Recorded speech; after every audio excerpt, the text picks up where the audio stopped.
várias pessoas com roupas brancas, resplandecentes como a neve, e vendo alguém a qual estava sentado nesse trono branco, só que não tinha como ver essa pessoa. Ela estava totalmente resplandecente assim, reluzente como o sol. E essas pessoas a qual estavam vestidas, né, só declaravam, só louvavam. Principalmente esse último verso, a qual o nosso irmão estava louvando, que morte não ia existir mais, nem tristeza, nem dor. E é algo a qual alimenta a nossa esperança, né, nesses últimos dias, questão da gente permanecer em Cristo e também questão da gente adorar o Senhor.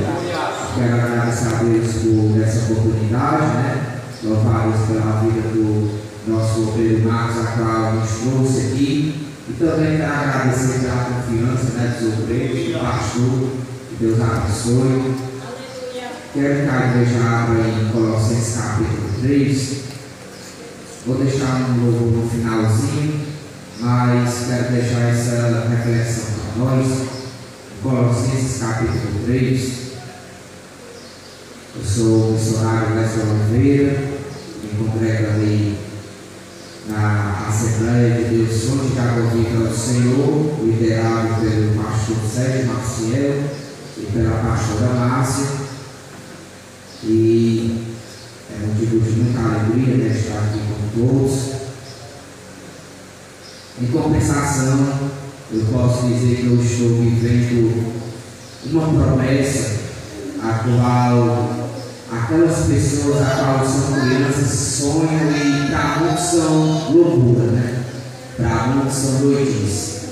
Mas o Senhor me recorda quando eu era criança, com cerca de 5, 6, 7 anos, né, por aí, e eu sonhava em questão de falar e ao mesmo tempo dizer aquilo que Cristo fez na minha vida. Há 28 anos passados, eu dei um rápido testemunho, né, aquilo que o Senhor fez na minha vida, e eu fui crescendo e eu escutava de vários profetas, de várias pessoas, né, falando, dizendo para mim: olha, a promessa que Deus ele tem na tua vida é grande, Deus ele vai soltar o teu nome para muitos lugares, principalmente lugares improváveis. E eu estou fazendo isso, falando aquilo a qual o Senhor está comigo e realizando, não pela minha força, mas por aquilo a qual Deus ele representa sobre a minha vida. Colossenses capítulo 3. Portanto, se já ressuscitados com Cristo, buscai as coisas que são de cima, onde Cristo está sentado à destra de Deus. Pensai nas coisas que são de cima e não nas que são da terra. Porque já estáis mortos e a vossa vida está escondida com Cristo. Quando Cristo, que é a vossa vida, se manifestar, então também vós vos manifestareis com Ele em glória. Então o apóstolo Paulo ele está falando aqui em questão da gente ter uma vida santa. Ele está instruindo e está admoestando aquele povo de Colossos, a qual o ponto principal aqui desse livro de Colossenses é trazer Cristo para aquela igreja, é trazer Cristo para aquele povo, porque aquele povo tinha um certo destino de idolatria, né? O povo a qual trazia uma certa idolatria ali para aquela igreja, para aquela cidade, para aquela região. E através do apóstolo Paulo Cristo trazer Cristo para aquela região, para aquela igreja. E como nós temos aqui, nós temos que a nossa vida ela já ressuscitou, que a nossa vida ela já foi transformada. E assim Cristo ele continua transformando e continua avivando essa igreja. Só que o nosso pensamento muitas das vezes é a gente achar que a gente está morto, é a gente achar que a gente não tem nenhum valor, e a gente falar que não vai dar certo, que a gente vai ficar no comodismo mesmo, que a gente vai ficar no sono da negligência mesmo. E é necessário a gente acreditar E é necessário a gente levantar e a gente se acordar para a realidade que a gente já ressuscitou. Glória a Deus. Que a gente já está vivendo por Cristo. Que o mundo a qual a gente vivia já passou. Que o Egito a qual a gente já vivia já passou. É tempo de olhar para Cristo e é tempo da gente olhar para as promessas a qual Ele tem para a nossa vida. Glória a Deus. Porque se a gente ficar se lembrando, o passado me condena, a vida me condena, as pessoas me condenam. E como a gente escuta aí pelo ditado popular, que ele vive de passado é dizer. E a gente tem que olhar para o autor e consumador da nossa fé. Oh, glória. E a gente tem que olhar para frente, a gente tem que falar. Cristo ele me chamou para algo, eu sempre é que eu tenho que fazer. É evangelizar, é pregar, é louvar, é visitar os órfãos e as viúvas, como a gente tem feito, né? Aqui, né, o Marcos, desde que a gente chegou. E não é ensinar a gente, eu estou fazendo a minha parte, eu estou recebendo o galardão aqui da fé, eu estou visitando alguém, então eu estou recebendo o galardão. Que é algo que tem contaminado a igreja nesses últimos tempos. Em questão de que se eu faço algo, se eu faço alguém chorar, se eu faço alguém pular, se eu faço alguém dar glória a Deus, dar uma aleluia, enfim, quando eu chego no pastor, o pastor já fiz a minha parte, eu quero ver o pastor. E tem derrubado isso. Obreiros, pastores, levitas, seja tanto que for. E a gente tem que reconhecer aquilo a qual Cristo ele nos chamou. Não ajunteis tesouros na terra, onde as traças das ferrugem consomem, mas ajuntai tesouros no céu. Aleluia, Deus. Tesouro, ali está o coração. Oh, glória. Então a pergunta para nós essa noite é: será que eu estou pensando nas coisas que são de si? Será que eu estou pensando nas coisas que são de Deus? Será que eu quero um avivamento para a minha vida? Será que eu quero fortalecimento de Deus para a minha vida? Ou estou esperando um outro Cristo como os judeus ainda esperando?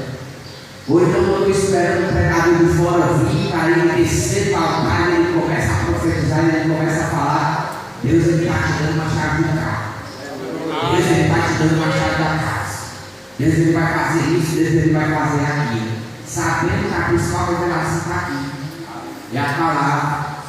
E eu não preciso descer para o altar para falar isso, para falar aquilo para você, porque se eu for falar coisa de mim, você vai ficar vazio. Agora, se eu falar aquilo que eu vivo, a cada dia eu procuro viver, você vai ver que a tua vida vai ficar de ruim para melhor. Que a tua vida vai ficar totalmente dilacerada para feliz.